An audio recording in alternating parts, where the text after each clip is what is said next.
Well, welcoming Chandler Phillips to the media center here at the the Houston Children's Texas Open. Just Chandler, how's it feel to be back home playing in your home event for the first time as a PGA Tour member?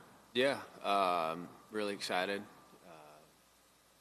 I have a lot of family and friends out this week, and hopefully I can play well enough for them to give them something to cheer about. What's different this week compared to kind of the rest of the weeks on tour for you? Really, the only thing is just having my own truck, not driving a courtesy car, and it's kind of the same thing, just another tournament, man. Excited to be here, not too far from home, and ready to get it started this Thursday. You're coming off your best finish last week with the T3 at the Valspar Championship. You moved it into number 3 on the Aon Swing 5. Just what are your thoughts on where your game's at currently, and giving yourself an opportunity to play yourself into that next signature event? Yeah, I mean, I'm trying not to think about it too much. Just trying to do my own thing, and if I end up getting into the event, so be it. But tend to not play as well when I start thinking about the future, and so I just kind of go day by day, shot by shot, and if I end up there, I end up there. Kevin? How did that last week being in contention at the Valspar compare to kind of past experiences in contention, college, Corn Ferry Tour, different levels, and was there anything you were able to draw back on? And even though you didn't win, you had a nice final round and were right up there at the end. Yeah, honestly, I was surprised how comfortable I was. Didn't really look back on past times I've been in that position, but it was honestly kind of scary how comfortable I was. Nothing really affected me too bad. I made a handful of bogeys on the last day, but it seemed like when I made a bogey, I came back and made a few birdies, and so it was really encouraging how I played in that position. So I'm pretty happy with it. What would you say came together for you last week, or was it just a continuation of progress, or was there a part of your game that specifically elevated? How would you kind of? Yeah, I drove it a lot better last week than I have the beginning of this year, and also putted really well. Last week, the chipping, I felt like I chipped pretty well, but man, that rough last week around the greens was pretty dicey. So you get some lies where it's like you don't know what it's going to do. Is it going to come out hot? Is it going to come out dead? But everybody had to play it, and I did what I could. But the driver and the putter really stood out to me. Did you ever find out what happened to the folks that your golf ball found? Yeah. I know that really seemed to bother you that it happened. Of course, you got people watching golf. It's going to happen. So yeah. Everything was okay with them, I hope? Yeah, I got a message on Instagram from the guy that I hit, and come to find out it was a husband and a wife, and he messaged me and told me that they were all good, and it happens and everything like that. So probably today I'm gonna message him back and see what I can do for him, and I'm just glad they're okay, because I think it affected me the way it did, just because it didn't look good. The lady that I hit, I think it hit her first, and it ricocheted off of her and hit the guy or her husband, and I saw some blood,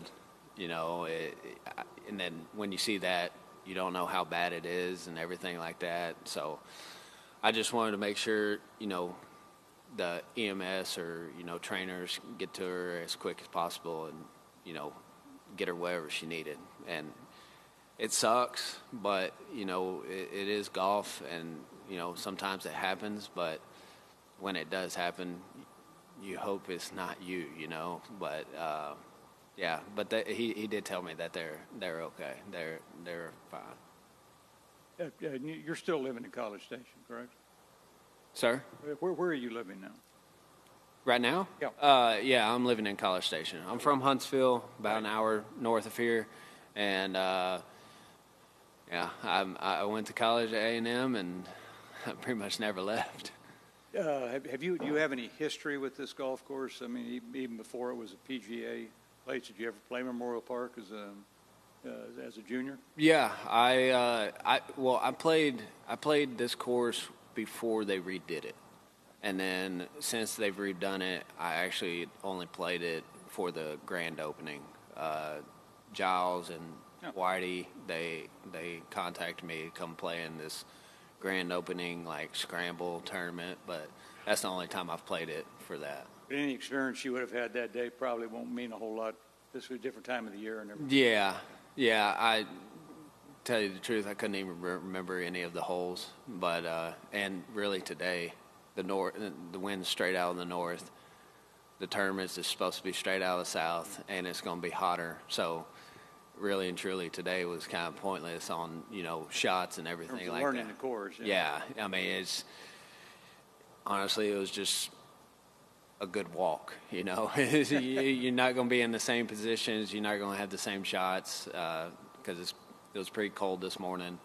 It's going to be hotter during the tournament and completely different wind, and I think it's going to blow pretty good, which I'm excited about because I love wind. I'm from Texas. Growing up in this neighborhood, right? Yeah, absolutely. Does it feel like a home event though? Oh, yeah, absolutely. It's going to really feel like a home event once, Thursday and Friday comes. The adrenaline starts flowing and you see your buddies. Yeah, I mean, it's crazy. My adrenaline doesn't really get going. I don't know why, but it, every now and then, maybe for one shot, it'll, get going. But I think it's going to feel like a home event once I see, 20, 30 of my family and friends out here just, coming out and watching. Hell, there may be more than that. I don't know. So now I'm going to steal your question here. That it's kind of cool though that this is a course that anybody in Houston can play the rest of the year. And can you reflect on that? Is that probably a better thing for golf that everything's not so hyper exclusive? Yeah, I mean, I think I heard it's like $35 if you live you live inside, Houston city limits, which Houston's so big, you could live 30 minutes from here and you can come play here for $35. So yeah, I mean, the course is unreal. Like, honestly, me and my caddy Braden we were talking about it. It's maybe the best condition course we've played all year. And now, not knocking any course that we've played so far, but I mean, there's not a blade of grass out of place out here, and it's really good, and the greens are awesome. So, yeah, I mean, I'm excited. I think it's actually going to play a little bit easier. Not that it's a easy course, but it's going to play a little bit easier with the overseed because, down here in Houston, in the South, we got Bermuda, and if it was Bermuda, I don't want no part of this place, In what ways do you think it will play kind of easier? Like what areas of the course or, off the tee, more around the green? Well, so for like me, this course really doesn't fit me.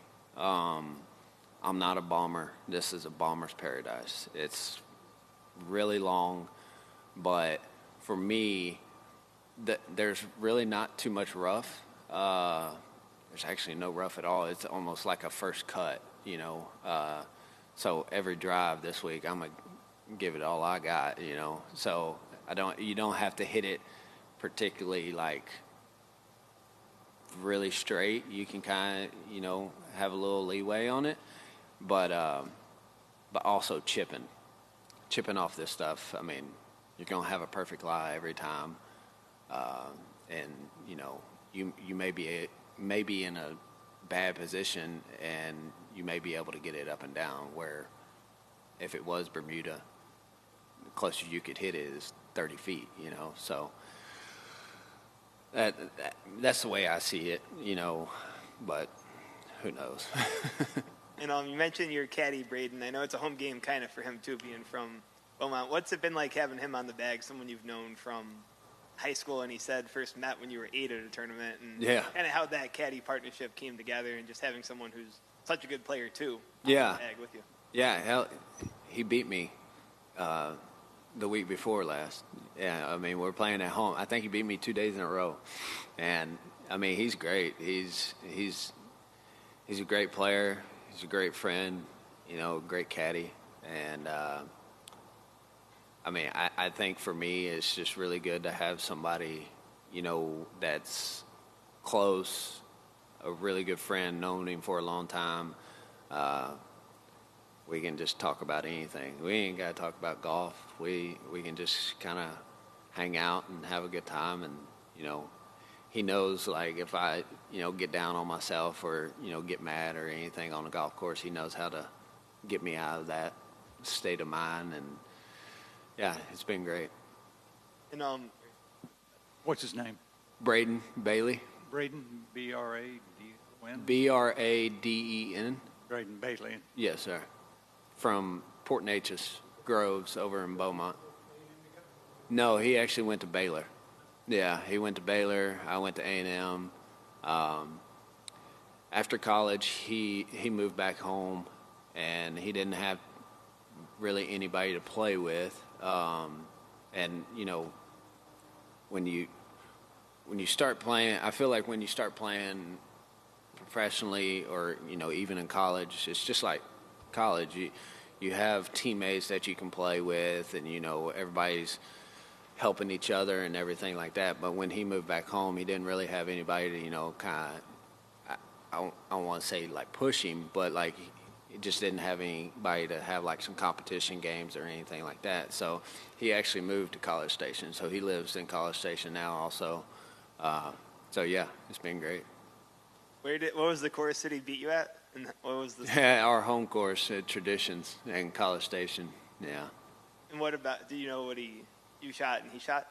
I think he shot like 5 or 6 under, and I shot like 3. He took like $50 off of me. And then I did want to ask too, being I know you played a little junior golf or high school golf with Scotty Scheffler, and he's on such a great run right now. Kind of, what are your early memories of playing with him, and did you notice that talent at the time that has shown now? Yeah. No, Scotty's been who he is, you know, on and off the golf course that he is right now. He's been that since, I don't know. I mean, I've been playing against him for a long time. You know, Texas has a lot of like, or I wouldn't say a lot, but a handful of like really good junior tours, like TJGT, Legends, you know, and AJGA comes here and everything like that, and, you know, play against him there.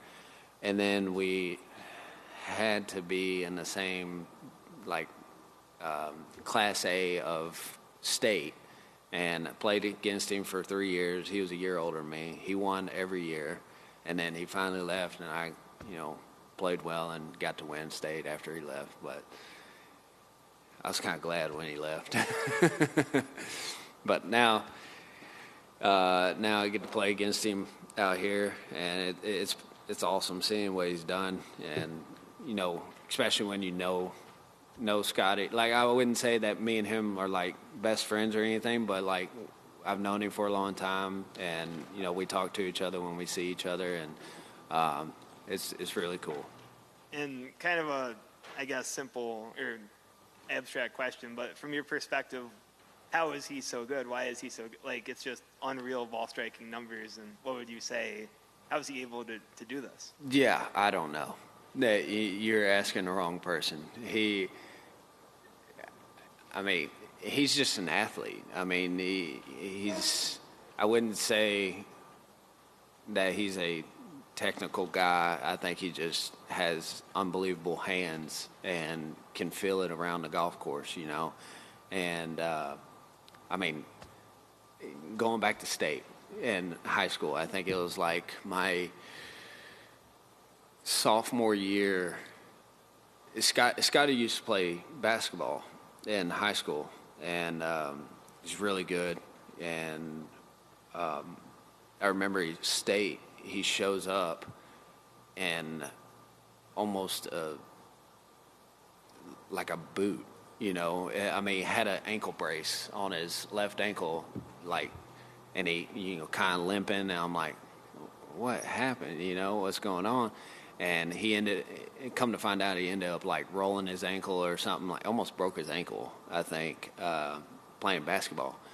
And he like if that square of a foot, you know, when you get up to the ball, he cocked it out like way out, almost pointing towards where he was hitting, because he couldn't like turn on it, and he ends up winning state. And I'm just like, man, get out of here, you know, you know. So, but no, he's just a freak athlete, man. He's unbelievable. So he won state championship. Did you say 3 years in a row? I think he won 4. Okay. I think he won it every year. And then you did win the year after. The year after he left. Yeah, he finally got out of there. All right. Thanks, Chandler. Good Yeah. luck this week. Appreciate it. Thanks, guys.